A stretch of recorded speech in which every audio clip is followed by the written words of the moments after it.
Hello everybody, another USL New England game, which means another preview. So for this one, it's going to be a pretty big game for both teams as Rhode Island FC travels on the road to Highmark Stadium in Pittsburgh to play the defending USL champions, Pittsburgh Riverhounds. Now, going into this game, it is very easily to say Pittsburgh is the boogeyman of Rhode Island.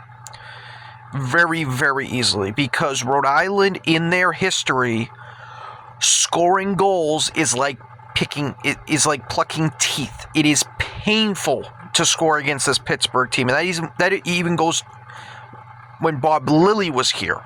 Because Rhode Island's only played Pittsburgh once since Bob Lilly departed, and that was in the Eastern Conference Finals, where they still did not score. They've only scored one goal in their history, both home and away, against the Riverhounds, and that was in the Jägermeister Cup game, where they won 1-0 in a very, very fluky goal, where it was deflected off Maxi Rodriguez's ass, and it found its way to I believe it was Jose Quezera, who found the only goal of the game. Now, there should also be a point mentioned to be with this. Every single game that Rhode Island has played besides that game, they had to face Eric Dick in net. Eric Dick is no longer with Pittsburgh. He is now in Indy 11, where he still is shutting out Rhode Island. But this isn't about Indy, this is about Pittsburgh.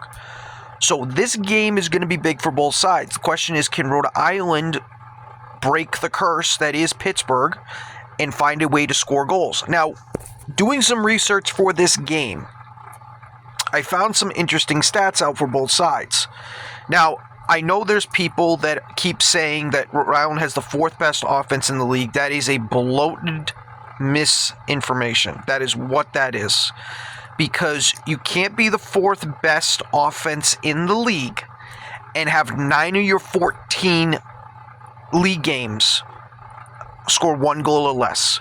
That is not the sign of a dominant offense or a really good offense. That is a big, huge red flag.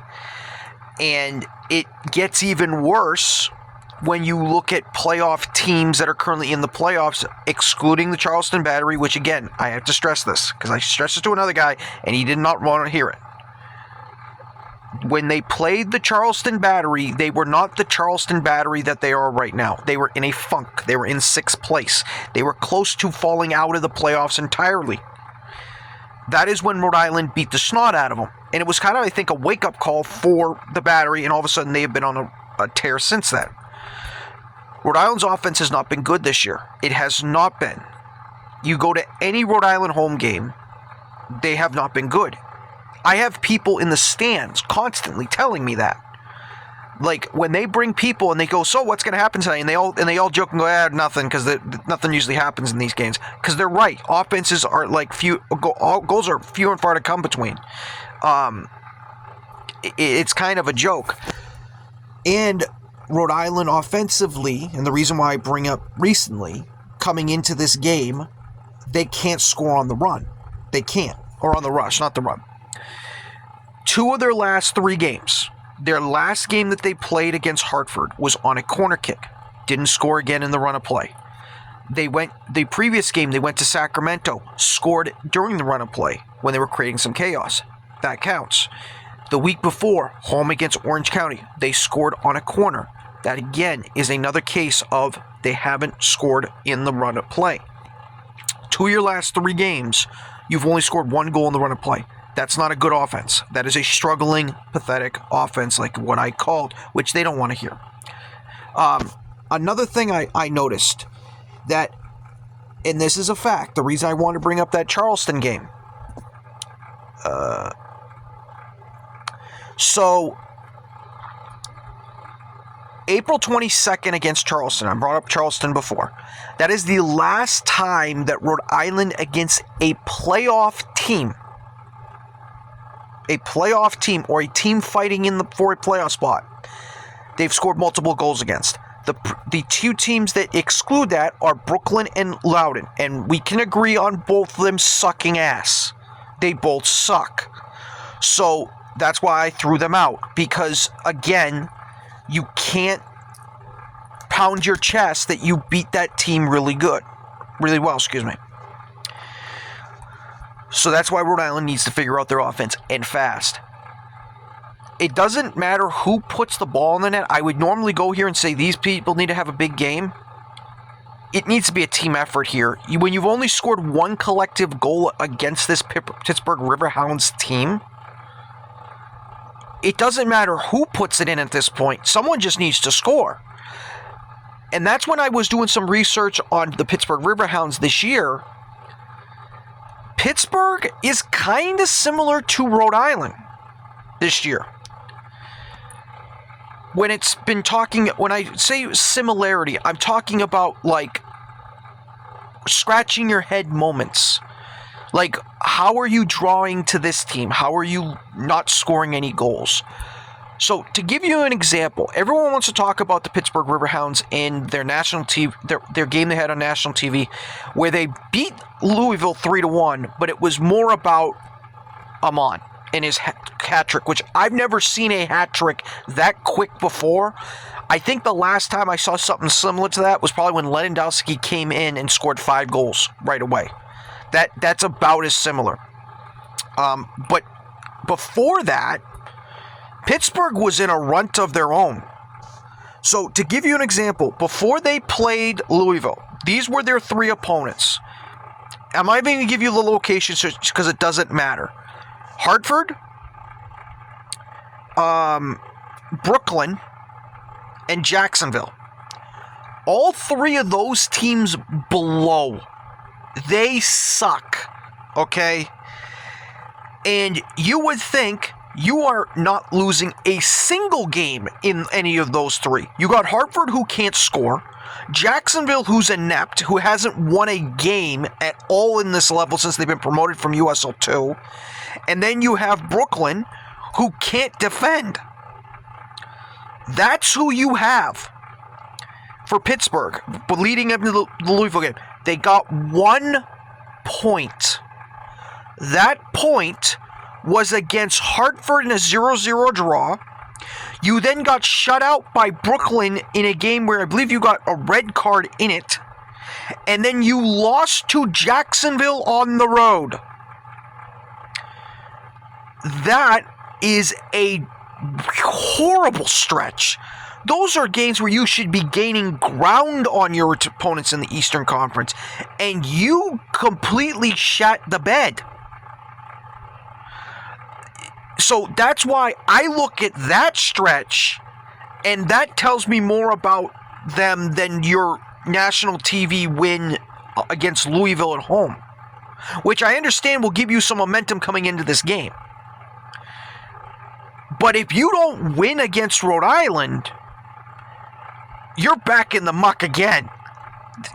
There's no sugarcoating that. You are back in the muck. And this is a Rhode Island team that you have dominated in their history. Now, if there is a weakness when it comes to this Pittsburgh team, especially at home, which could work in Rhode Island's favor, it is this. I looked up, so to give you an example, Pittsburgh at home has a good home record. 5 wins and only 2 losses.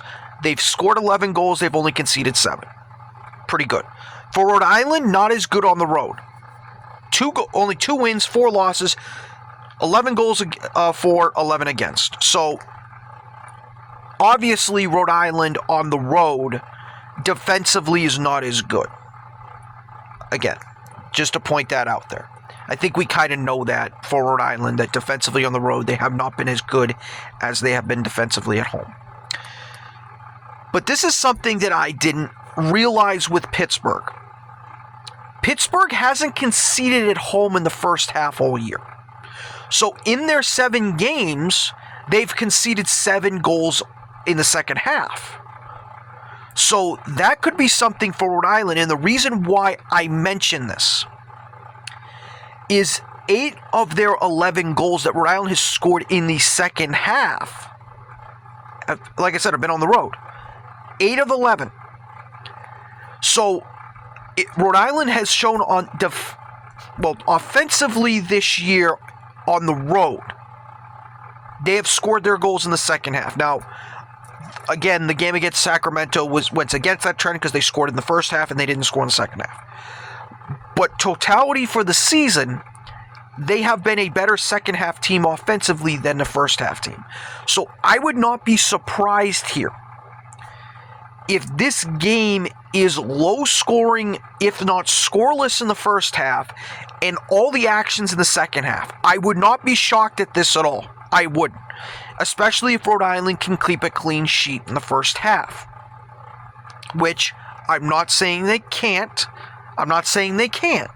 I'm just saying if this is a scoreless game at halftime, that's probably why. Because all this action is going to come in the second half. But if Rhode Island can get a goal in the first half, like I said, doesn't matter where or when. I love it in the run of play because that's where Rhode Island is struggling this year. But if Rhode Island can get a goal in the first half, effectively, you're basically putting Pittsburgh a little bit in a bind here. Because Pittsburgh has had a clean sheet all the first half in all their games. So to concede a goal maybe in the first half, maybe you kind of put a little bit of a worry thing in their mind for the second half. Because, like I said, Pittsburgh has struggled to keep the ball in the net in the second half of games.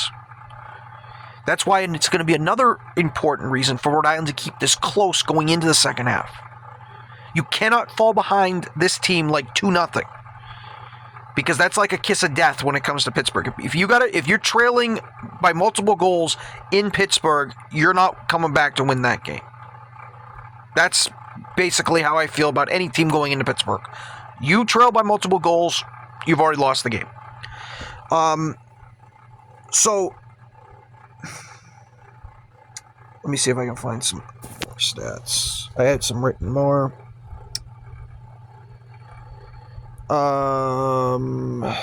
Let's see. But yeah, so I think I put everything down. So with this game for Pittsburgh, against Pittsburgh for Rhode Island, you're coming off the 1-0 shutout against Hartford, which again, both teams sucked. You won the derby. Congratulations. Everyone's shutting out Hartford. Nothing real special there. You have a chance now, because you're now in the 8th spot in the East, to effectively make me shut up and say, if you win this game, I have to look at you differently now.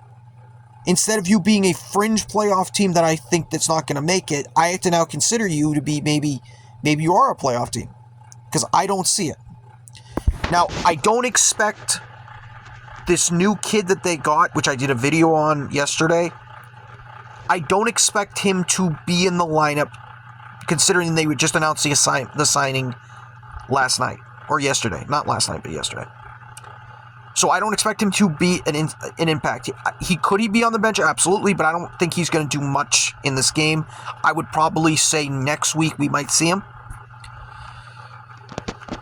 But Rhode Island has a chance here. They have a chance to make me shut up and send a message to the league that they're here now, they're starting to play. But the offense needs to get better. It needs to start scoring goals. And I'm talking about legit goals. Not just set-piece goals, because we're not Arsenal. We're not. So, that's what I have on this game. I think it's going to be a tight game. If I had to go with a prediction this game, just because the history of Rhode Island not being able to score against Pittsburgh, that's why I think it's going to be a low-scoring affair. But here's the thing. If Pittsburgh is still drunk from their victory against Louisville and they play like they have the previous 3 games before that, Rhode Island definitely has a chance. I think I'm going to go with... This is where it gets tough. I think it's going to be a 1-0 game. I do. Just trying to figure out where would I think. I think it's going to be a second half goal. You know what? I'm going to pick Rhode Island in this one. I think Rhode Island's going to find a way to sneak a victory in here. As you can tell, I'm probably not confident in it, but that's what I'm going to go for my prediction, a 1-0 Rhode Island victory. So, that's what I got on this my little just thoughts and previews for this game. Like I said, hopefully it goes well for Rhode Island, and hopefully they can find a way to bring their offense with them. Take care. I'll see you next time.